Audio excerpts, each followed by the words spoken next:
எடுப்பில் 6,36,00,000 வாக்காளர்கள் நம்ம தமிழ்நாட்டில் இருக்கிறாங்க. ஆனால் அவங்க யாருக்குமே இந்த ஓட்டு போடுற உரிமையே இல்லை. அந்த பிஎல்ஓன்னு சொல்லுவாங்க, பூத் லெவல் ஆஃபீஸர்ஸ், வாக்குச்சாவடி நிலை அலுவலர். அவங்க தான் வீடு வீடாக போய் அந்த ஃபார்மை கொடுப்பாங்க. அதை நம்ம ஃபில்அப் பண்ணி கொடுக்கணும். அதை தேர்தல் ஆணையம் அதை எடுத்துகிட்டு போய் அதை ஸ்க்ரூட்டினைஸ் பண்ணி அது எல்லாமே கரெக்டாக இருக்கான்னு செக் பண்ணி பார்த்ததுக்கப்புறம் அந்த வாக்காளர் பட்டியலை வெளியிடுவாங்க. அந்த வாக்காளர் பட்டியலில் நம்ம பேர் இருக்கணும். அப்போ தான் நம்மளால் ஓட்டு போட முடியும்.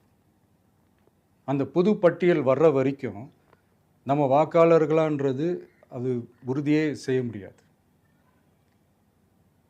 இன்கேஸ் அந்த புது பட்டியலில் நம்ம பேர் இல்லைன்னா அது ஒரு தனி ப்ராசஸ், அது ஒரு தனி ஃபார்ம், அது ஒரு தனி கிளைம்ன்ற மாதிரி அது ஒரு வேறு வேலை.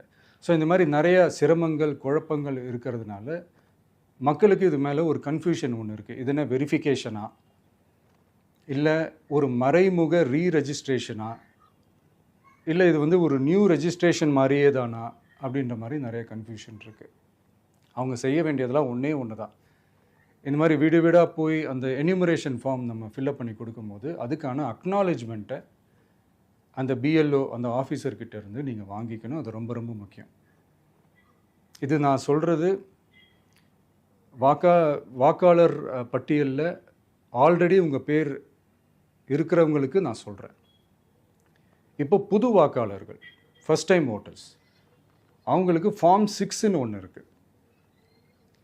அதை நீங்கள் ஃபில்அப் பண்ணி நீங்கள் உங்கள் ஏரியாவில் இருக்கிற சம்மந்தப்பட்ட அந்த உங்கள் அலுவலகத்தில் நீங்கள் டைரெக்டாகவும் சப்மிட் பண்ணலாம், இல்லை நீங்கள் ஆன்லைன்லேயும் சப்மிட் பண்ணலாம். அப்படி ஆன்லைனில் நீங்கள் சப்மிட் பண்ணிங்கன்னா அதுக்கான ஸ்க்ரீன்ஷாட்டை எடுத்து வச்சுக்கோங்க. ஃபோனில் மெசேஜ் வரும், அதை சேவ் பண்ணி வச்சுக்கோங்க.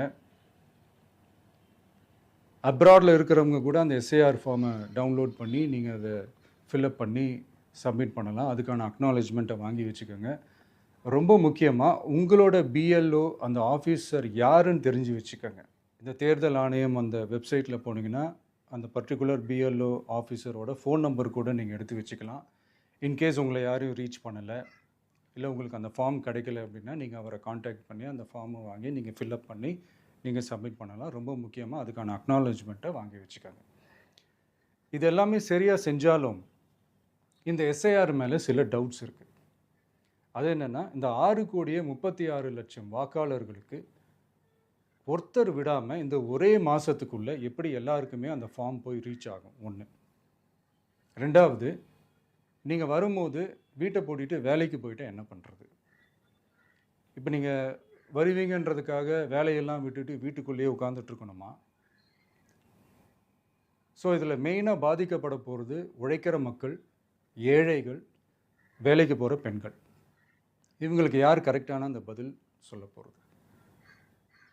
ஒரு நியாயமான எஸ்ஐஆர்னால் என்ன நடக்கணும்? இப்போது இறந்து போனவங்கள மார்க் பண்ணி அதுலேருந்து டிலீட் பண்ணணும். இப்போ போலி வாக்காளர்கள் இருந்தாங்கன்னா அவங்கள மார்க் பண்ணி டிலீட் பண்ணணும். இப்போ ஆல்ரெடி ஓட்டு இருக்கிறவங்களுக்கு எதுக்கு இந்த ரெஜிஸ்ட்ரேஷன் என்ற பேரில் இவ்வளவு குழப்பங்கள் அப்படின்றதான் இங்கே கேள்வி. இப்போ புதுசாக வர வாக்காளர்களையோ இல்லை ஓட்டு இல்லாதவங்களையோ சேர்த்தா பத்தாதா?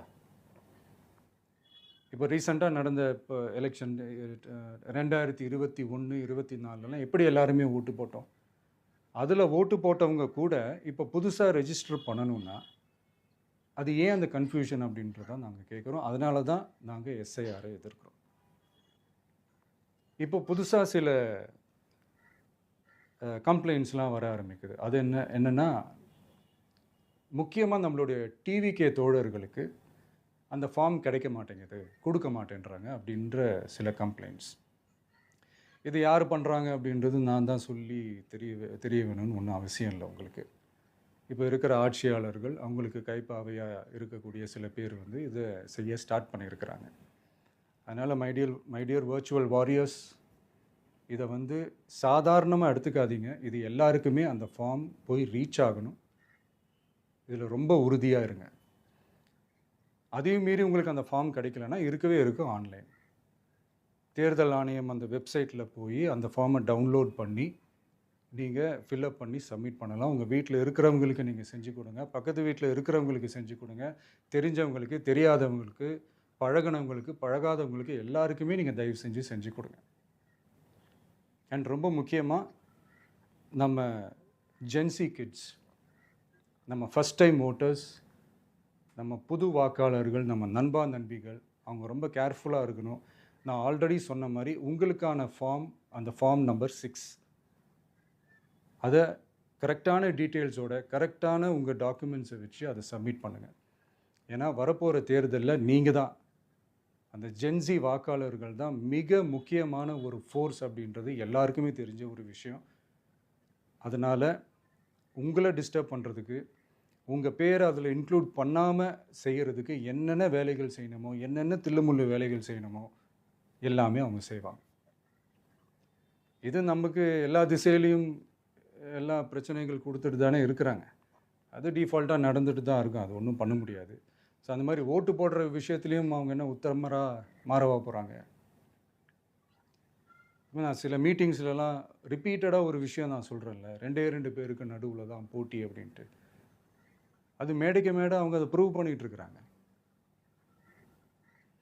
அதனால் தோழர்களே, வரப்போகிற தேர்தலில் நம்ம யாருன்னு காட்டணும், நம்ம பலம் என்னன்னு காட்டணும். அதுக்காக அந்த பலமான, அந்த பவர்ஃபுல்லான ஆயுதத்தை நம்ம கையில் எடுக்கணும். அந்த ஆயுதம் வேறு எதுவுமே இல்லை, ஓட்டு, வாக்கு, ஜனநாயகம். அது இருந்தால் தான் நம்ம அந்த வெற்றியை நோக்கியே நம்மளால் பயணிக்க முடியும். தமிழ்நாடே அந்த வாக்குச்சாவடி முன்னாடி திரண்டு நிற்கணும். அதை பார்த்துட்டு தமிழ்நாடே தமிழக வெற்றி கழகமா, இல்லை தமிழக வெற்றி கழகம் தான் தமிழ்நாடா அப்படின்ற மாதிரி இருக்கணும். வீடுன்னு ஒன்று இருந்தால் தான் ஓடு மாற்ற முடியும்னு அறிஞர் அண்ணா அவர்கள் சொல்லியிருக்கிறாங்க. அந்த மாதிரி ஓட்டுன்னு ஒன்று இருந்தால் தான் இந்த நாட்டையே காப்பாற்ற முடியும். அப்புறம் இன்னொரு முக்கியமான விஷயம், அந்த எனிமரேஷன் ஃபார்ம் நீங்கள் ஆன்லைனில் நீங்கள் ஃபில்அப் பண்ணும்போது அதில் ஒரு சில ப்ராப்ளம்ஸ் வர்றதுக்கு வாய்ப்பு இருக்குது. அது உங்களுடைய ஓட்டர் ஐடியில் இருக்கிற உங்கள் பேரும், ஆதார் கார்டில் இருக்கிற பேரும், அந்த ஸ்பெல்லிங், இனிஷியல்ஸ் எல்லாமே ஒரே மாதிரி இருந்தால் தான் அது அக்செப்ட் ஆகும், இல்லைன்னா அக்செப்ட் ஆகாது. அது கொஞ்சம் கேர்ஃபுல்லாக பண்ணுங்கள். அது கொஞ்சம் யூசர் ஃப்ரெண்ட்லியாக இருக்கலாமேன்னு கேட்டதுக்கு அதெல்லாம் முடியாது, அதுக்கெல்லாம் வாய்ப்பு இல்லை, அதுக்கெல்லாம் ஆளுங்க இல்லை, பண்ண முடியாதுன்னு ரிப்ளை பண்ணிட்டாங்க.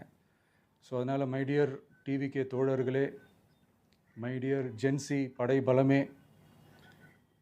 உஷாராக இருங்க, கான்ஃபிடெண்ட்டாக இருங்க, நல்லதே நடக்கும், வெற்றி நிச்சயம். மீண்டும் சந்திக்கும் வரை நன்றி, வணக்கம். எல்லாருக்கும் வணக்கம்.